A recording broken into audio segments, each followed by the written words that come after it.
Como prevenir lesões esportivas? Siquiera segundo Castillo pretende, ¿no? Toca la pelota el que se estrella. Bem, se você acha que eu irei trazer alguma técnica milagrosa, algum exercício milagroso que vai extinguir as lesões esportivas, você está enganado.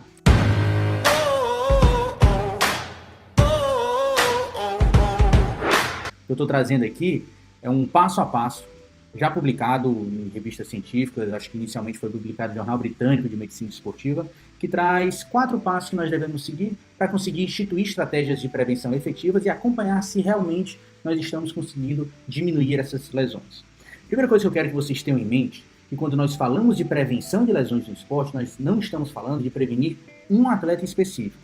Nós estamos falando em probabilidades. Nós estamos falando em diminuir a probabilidade de um grupo de atletas exposto sofrer determinada lesão esportiva. Ora, vou trazer um exemplo aqui para vocês. De repente, entorse lateral de tornozelo no basquete está com uma taxa de incidência de 30% ao longo de uma temporada. Ou seja, se eu tiver 100 atletas jogando, eu terei 30 atletas lesionados. Isso seria uma taxa de incidência. Então, se vocês repararem, é mais provável o atleta não sofrer lesão do que sofrer essa lesão esportiva. Ou seja, 70% das pessoas, dos atletas, não sofreram lesão esportiva, mas 30% sofreram.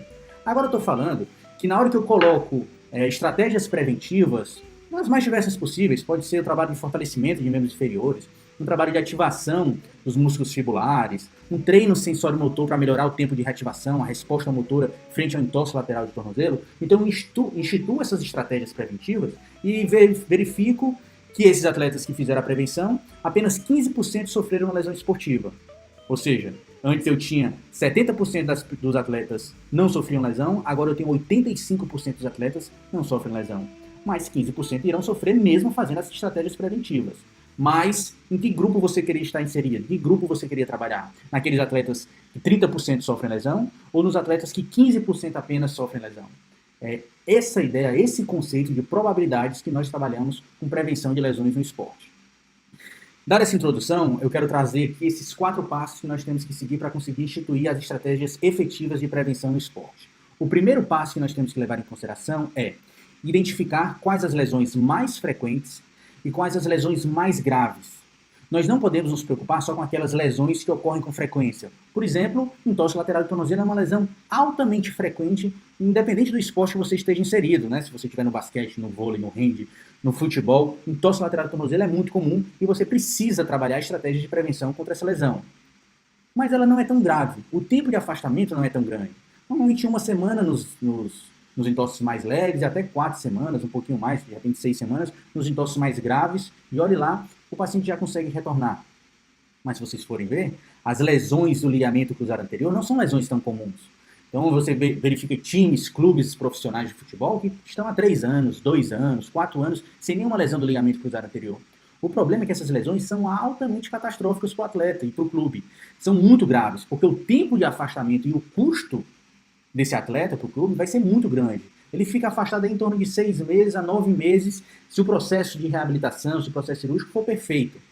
Senão o atleta pode ficar até 1 ano fora. Então isso é um custo muito grande para o atleta e para o clube. Então nós temos que identificar quais são as lesões mais graves e quais as lesões mais frequentes para traçar as estratégias de prevenção específicas.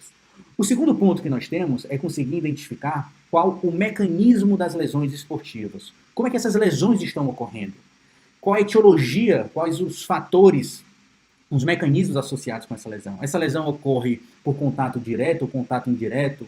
Essa lesão ocorre por um excessivo valgo dinâmico de joelho? Essa lesão ocorre por uma fraqueza muscular, por uma assimetria de força, por um déficit de ativação muscular, por um déficit de estabilidade postural ou por uma limitação de amplitude de movimento? Então nós temos que entender quais são esses fatores associados com o desenvolvimento das lesões esportivas para conseguir traçar estratégias preventivas que vão em cima desses fatores.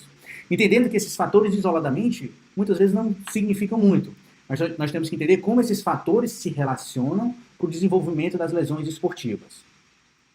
O terceiro passo, então nós identificamos quais são as lesões mais graves e mais severas, depois identificamos qual é o mecanismo de lesão, quais são os fatores de risco para instituir essas estratégias preventivas.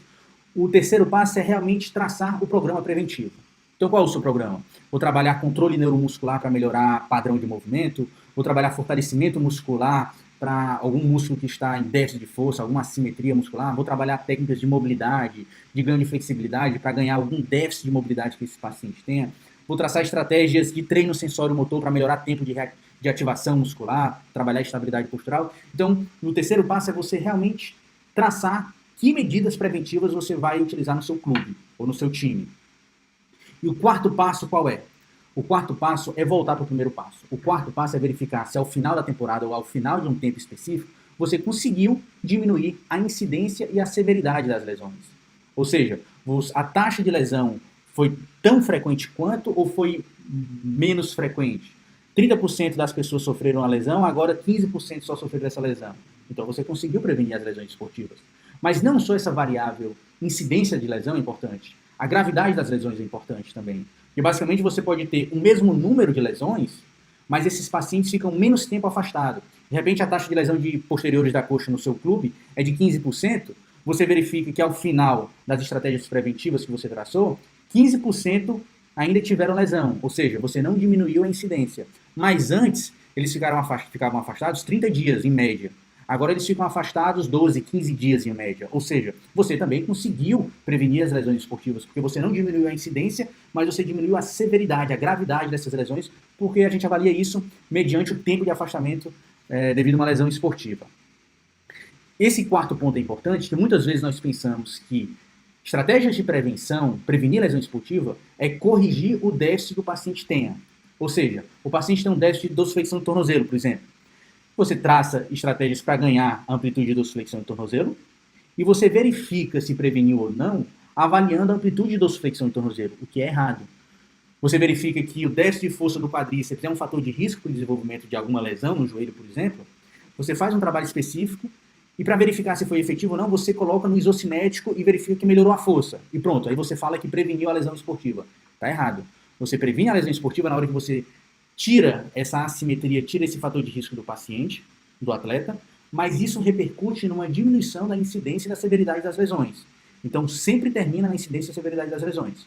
Então, basicamente, recapitulando, o primeiro passo que você tem é identificar quais as lesões mais frequentes e quais as lesões mais graves. As lesões mais graves são as que levam maior tempo de afastamento. É identificar quais os fatores de risco, qual o mecanismo de lesão e como esses mecanismos interagem para levar o desenvolvimento de uma lesão esportiva.